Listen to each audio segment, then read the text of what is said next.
One of the things I love doing is giving money anonymously to people and kind of going through the James Bond kind of sneaky thing of getting it to them. And it can really be a challenge sometimes, but that's kind of what's fun about it. And in this video, I'm going to show you some of the things that have worked for me and some other ideas on how you can give somebody money anonymously if that's something you're looking at doing. And if you're new to our channel, what we do here is we give you practical tips and strategies to put more money in your pocket. And then we also talk about timeless biblical principles on how to manage it.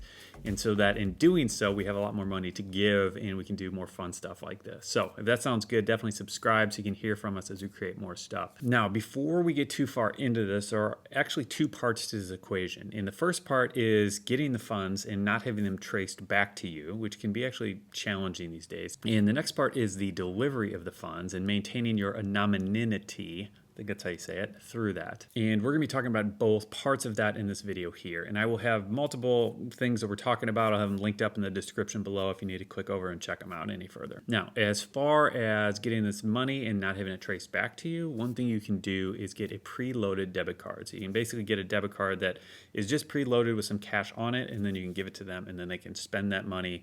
And oftentimes you can do that and not have it traced back to you. Another thing I did one time is I went to my bank and had them create a new check for me with my account number printed on it. So it wasn't out of my checkbook where it had my name and information on it.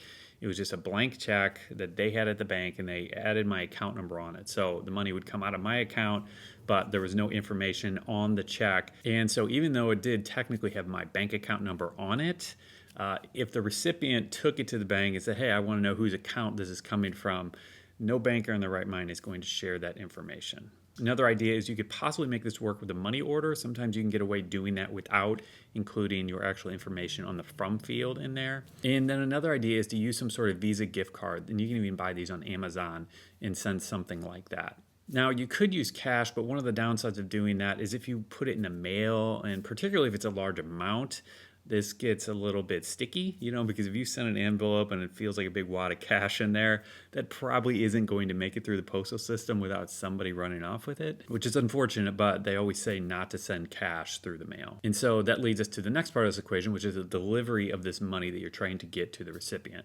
And so one thing that I've done multiple times that has worked well is basically get an envelope and just not put any return address on it. Don't want them to know my address. And I'll also go to a post office that's not in my area because oftentimes the post office will stamp it with the location.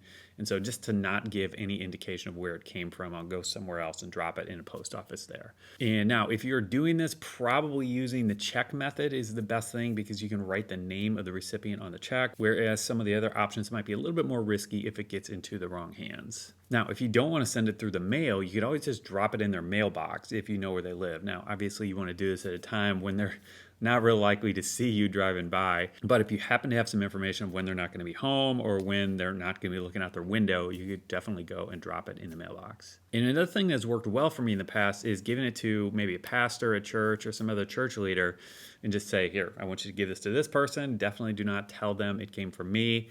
And do it at a time when it's just not obvious. Maybe when you're not even around, maybe say wait 2 hours before you give it to them or something like that. And if you do that and you actually have someone trustworthy delivering it for you, that can work out really well.